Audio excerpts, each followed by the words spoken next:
Olá, iniciamos mais um programa Invista, Aprendendo com Quem Faz.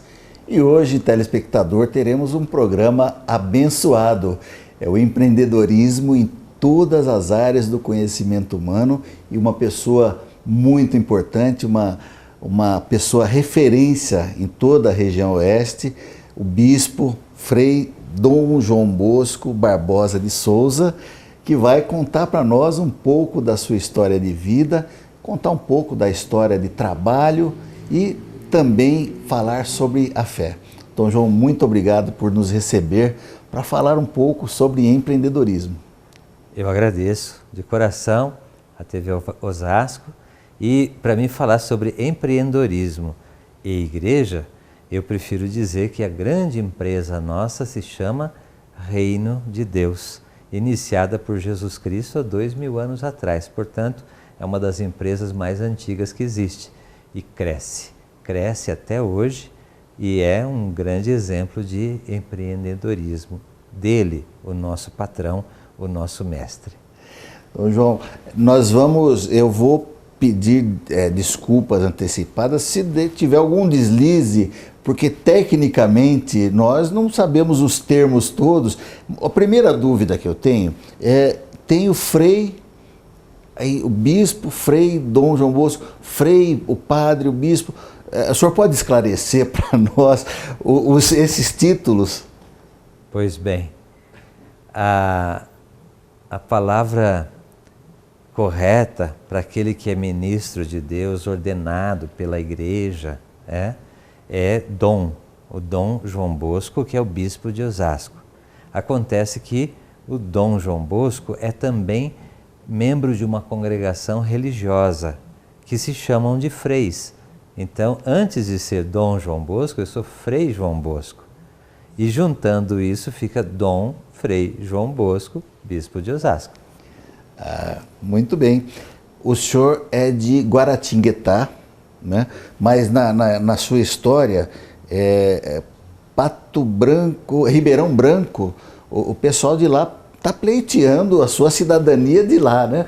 Mas o papai e a mamãe moravam, né, em Ribeirão Branco, no interior de São Paulo, mas o senhor nasceu em Guaratinguetá. Eu nasci em Guaratinguetá, como todas as minhas irmãs também, assim como eu. A minha mãe tinha esse costume de ir até a residência da mãe dela na ocasião dos nascimentos. Mas quando eu nasci, meus pais moravam numa pequena cidade chamada Ribeirão Branco, no Vale do Ribeira. E lá eu vivi os primeiros anos da minha vida. Depois a família se mudou para Piquete, perto de Lorena, na serra que sobe para Minas Gerais. E posteriormente Guaratinguetá, que era a cidade da minha mãe, cidade dos meus avós.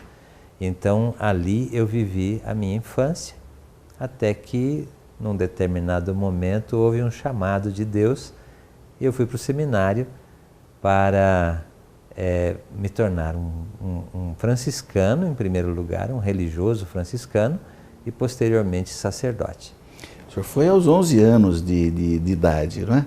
11 anos, imagina, eu já estava saindo de casa para ir para o seminário. Naquele tempo, vejam, já faz mais de 50 anos, então não havia muitas possibilidades para um estudo muito sério na cidade de origem. Por isso, a congregação religiosa tinha esse costume de levar os candidatos ainda muito pequenos para ter um estudo forte, aprender uma disciplina correta, viver uma vida de fé mais profunda. E assim, com 11 anos, eu já estava junto com outros tantos seminaristas.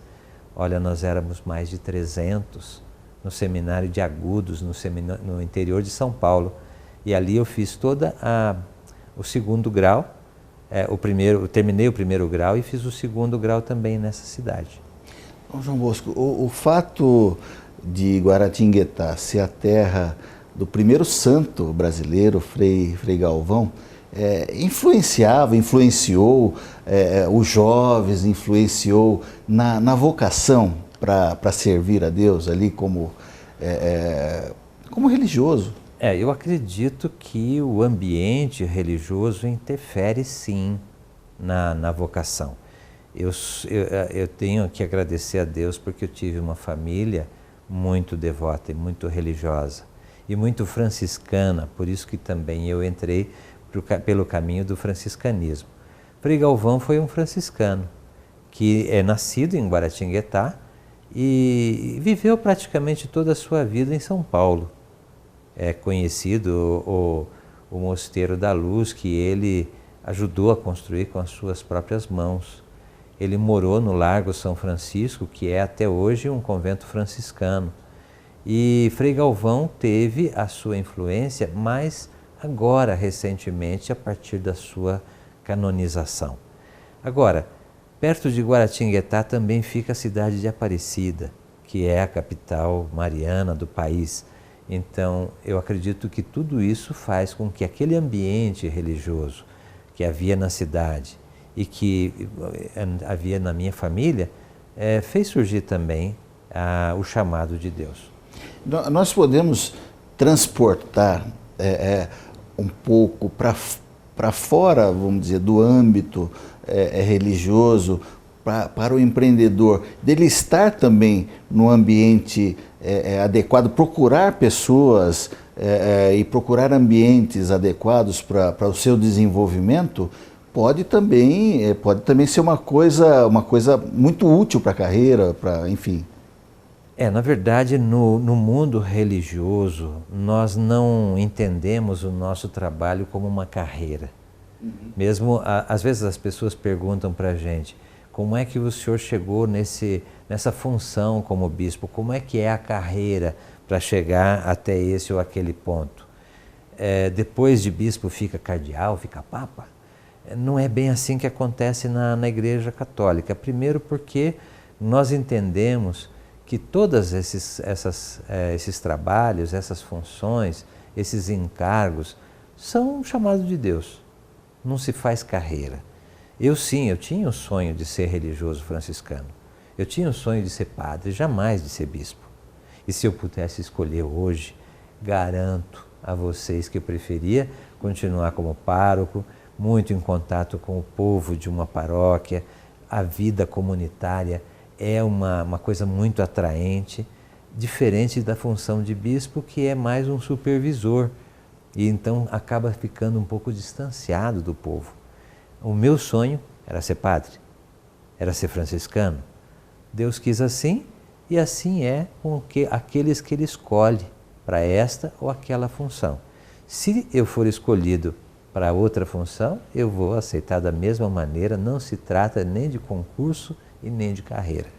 Muito bem. Dom João Bosco, nós vamos fazer agora, pedir licença para o senhor, nós vamos fazer um pequeno intervalo e daqui a pouquinho nós voltamos com o programa Invista, Aprendendo com Quem Faz. Não saia daí.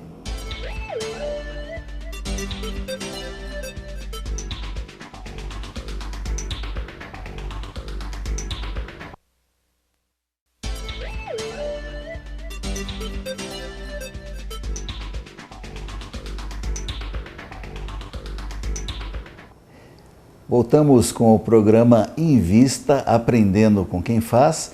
E antes de continuarmos a entrevista, eu gostaria muito de agradecer a você, telespectador, a você que é dirigente das TVs comunitárias de todo o estado de São Paulo. São mais de 60 canais que retransmitem o nosso programa. Nosso muito obrigado. Obrigado a você que nos permite entrar aí no seu lar e levar uma mensagem positiva de empreendedorismo, uma mensagem positiva que é possível nós, num país, num mundo que nós estamos vivendo de tantos desmandos, de tanta corrupção, a gente ter a certeza que, estando no caminho reto, a gente também consegue vencer.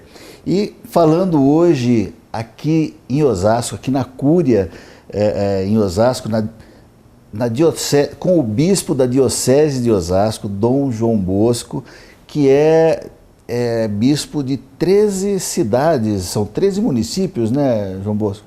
Sim, a diocese é uma circunscrição que abrange 85 paróquias e essas paróquias estão situadas em 13 municípios diferentes, começando por São Paulo.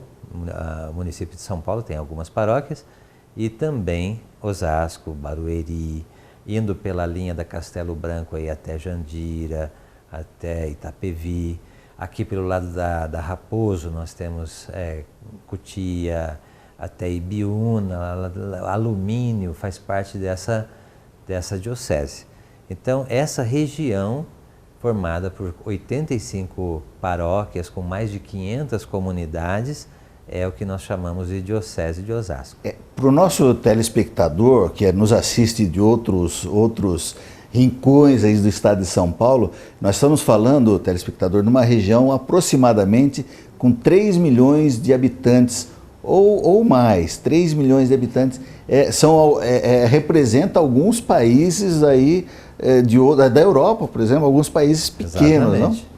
Mas falando um pouquinho de trabalho, Dom João Bosco, o senhor tem como formação também, é jornalista por formação, o que nos alegra muito, que nos deixa mais confortável aqui. O senhor sabe da nossa intenção de informar e sabe da importância que tem a informação chegando de forma correta para o telespectador de todos os meios de comunicação.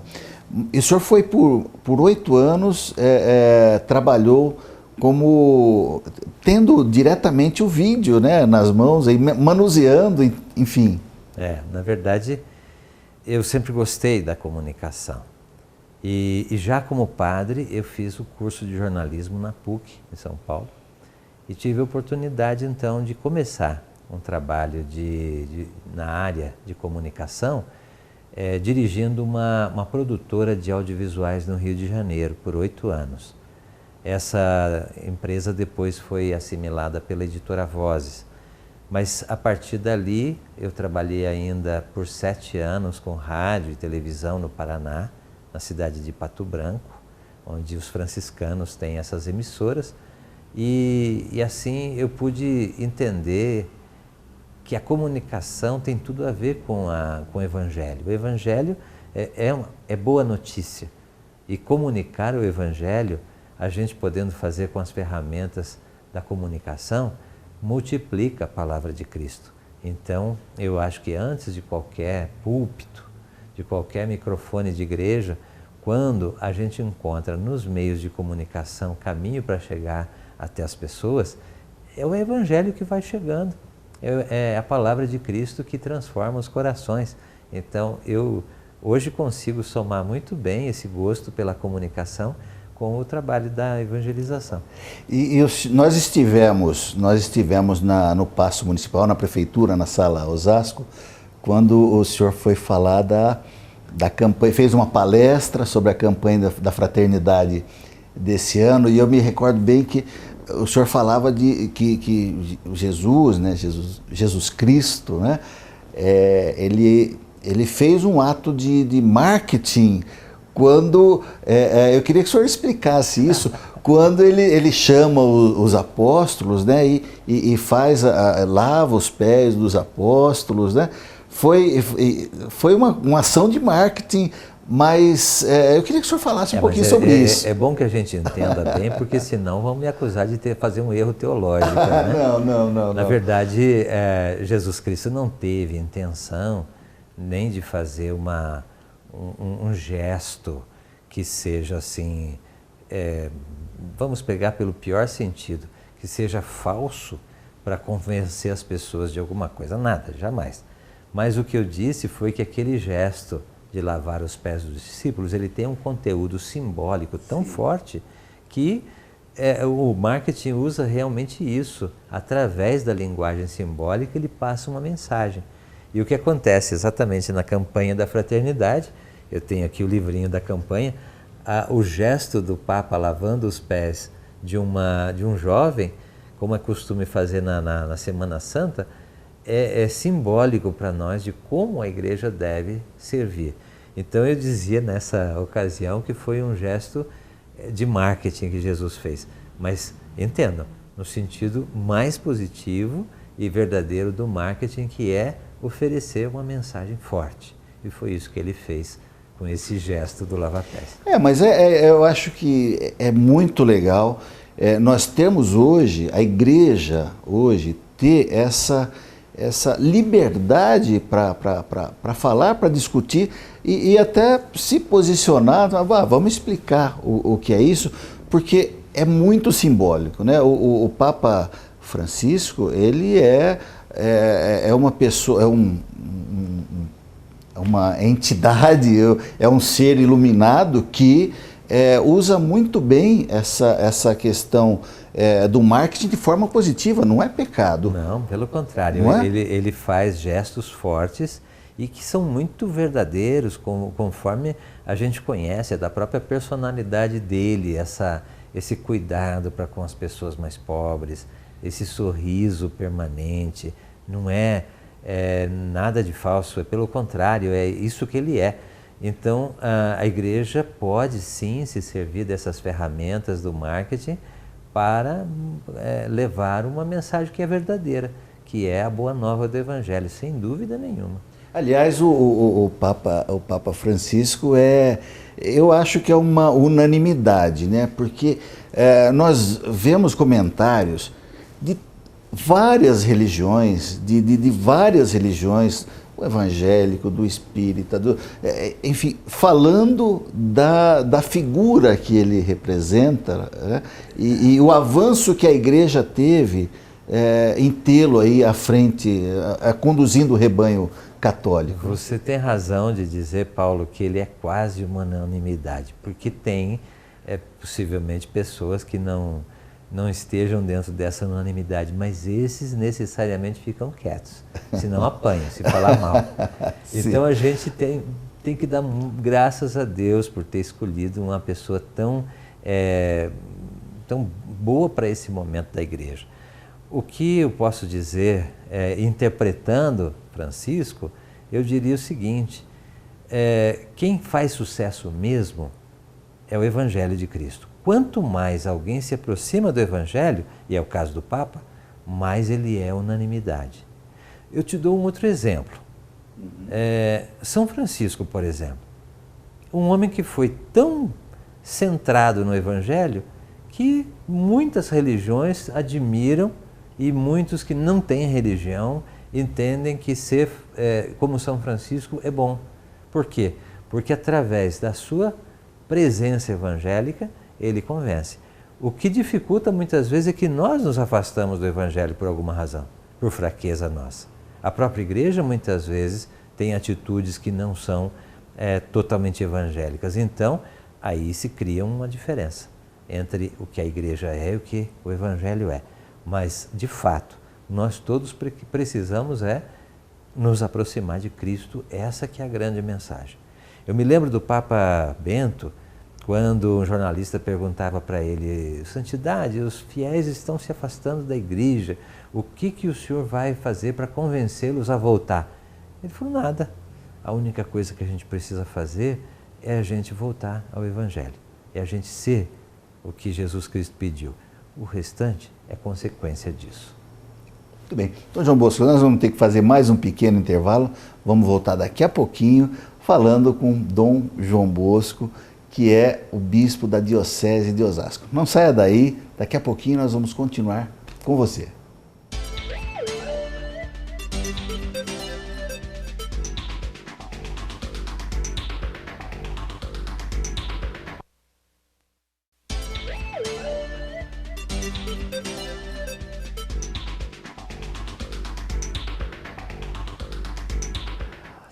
Estamos de volta com o programa Invista, Aprendendo com Quem Faz, conversando hoje com Dom João Bosco, que é bispo da Diocese aqui de Osasco, uma área de 13 cidades, 84 paróquias, mais de 3 milhões de habitantes que compõem essas cidades. É uma responsabilidade muito grande.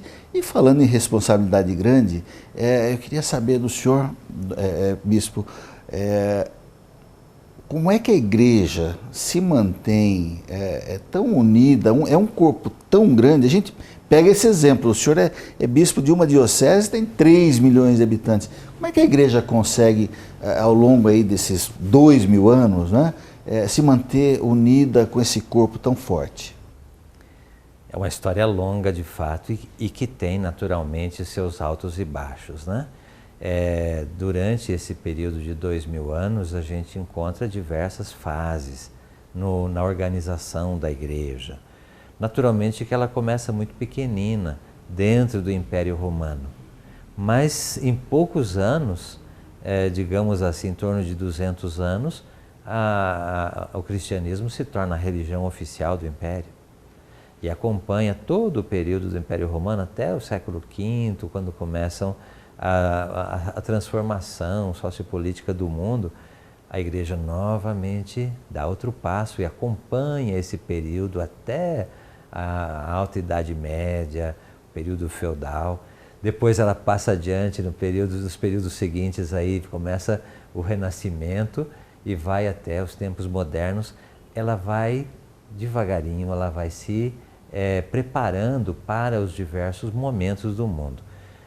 Falando do nosso tempo de hoje, a igreja vive um período muito bom de unidade, de planejamento, de metas e tudo mais, a partir do Concílio Vaticano II, que aconteceu há 50 anos atrás. E a Igreja do Brasil é um exemplo claríssimo dessa organização, porque nós somos 300 dioceses no Brasil, é muita coisa, é mais do que qualquer empresa. 300 dioceses caminhando com o mesmo projeto, com o mesmo programa, baseado no Evangelho de Jesus Cristo. Como é que isso acontece? É feito um planejamento a cada 4 anos e as metas colocadas nesses 4 anos são executadas, revistas e relançadas para mais 4 anos.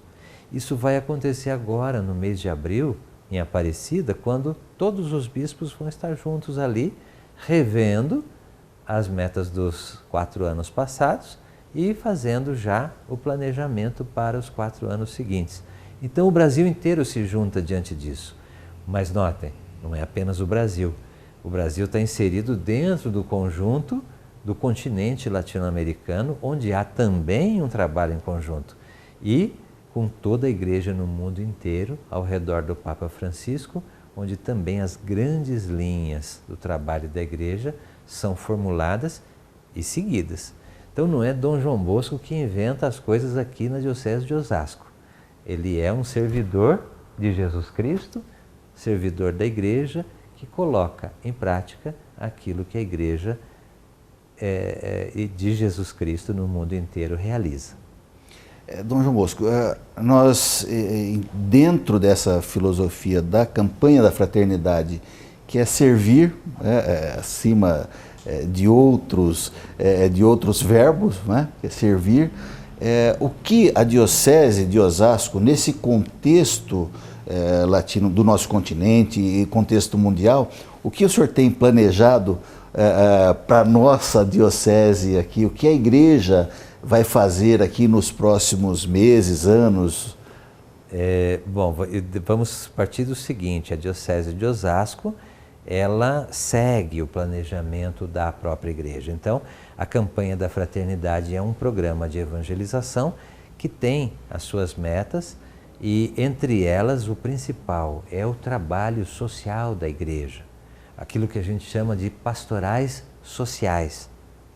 A campanha da fraternidade tem por objetivo aprimorar a presença da igreja na sociedade através do serviço, do atendimento social, através das atividades que extrapolam a igreja, que vão além do eclesial. Então a gente tem como metas, por exemplo, ampliar as diversas pastorais sociais da igreja, como também ter uma presença junto à sociedade. Você mencionou, Paulo, aquele encontro na prefeitura, também junto ao poder público. Também diante da Igreja Nacional nós temos uma responsabilidade que é a participação na grande campanha de reforma política, abraçada não só pela Igreja, mas também pela OAB, também por uma centena de outras entidades que querem uma política mais limpa, mais comprometida com o bem do cidadão. A igreja participa de tudo isso e essa é a forma de servir da igreja. a melhor maneira que a igreja pode servir à sociedade, primeiro, é mostrando o lado humano, o lado bonito, o lado construtivo do Evangelho. Segundo, atuando diretamente naqueles problemas sociais, onde estão envolvidas as pessoas mais carentes, os pobres, os que sofrem preconceito, aqueles que são excluídos. No brasão, no seu brasão, como bispo, Dom João Bosco, tem a frase Cristo, nossa vitória. Eu queria, eu peguei aqui, porque talvez eu esteja interpretando em cima do que o senhor está dizendo, o nossa vitória, né? E está lá a frase, o Senhor nos ensinou a viver em comunhão, Mateus 18, 20. É um sinal do respeito à diversidade, é um sinal do respeito à aceitação de todos. Estou interpretando certo? Esse lema é muito rico, Cristo nossa vitória. Todo bispo tem um lema assim, e aliás em latim é Victoria Nostra Christus. Significa que Cristo vitorioso nos conduz também a vencer, certo? Cristo vitorioso é Cristo ressuscitado. Nós estamos aqui no tempo da Quaresma preparando justamente a Semana Santa que celebra a ressurreição de Cristo. Ele é a vitória. Nós somos vitoriosos na medida em que nós seguimos o caminho dele. E o caminho dele é exatamente isso que você disse, é a vida em comum, a comunidade, é a inclusão de todos, é o olhar especialmente para o outro, para o necessitado. Então está tudo isso dentro do lema que você encontrou aí. Ah, legal. Dom João Bosco, infelizmente chegamos ao final do nosso programa. Eu quero agradecer muito o senhor e deixar esses momentos finais para a sua despedida do nosso público e já deixar mais do que nunca, nós que transmitimos por um bom tempo a missa dos domingos, às 18 horas nós temos o Terço da Misericórdia na nossa programação e muito breve teremos aí o Ângelus, que é o horário da Nossa Senhora, é uma oração às 18 horas. Então, diante de tudo isso, eu queria deixar aí os instantes finais para a sua despedida do nosso público.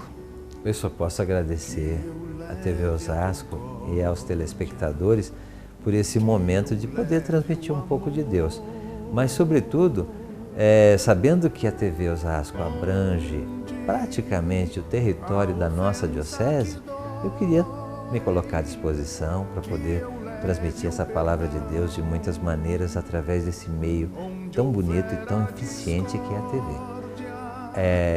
Não só para entretenimento, para instrução, mas também para a fé, a televisão é um grande instrumento.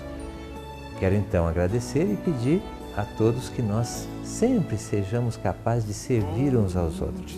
A igreja vem para servir, como diz a campanha da fraternidade, e a televisão e você, ouvinte, telespectador, você profissional, faça da sua vida também uma forma de servir aos irmãos.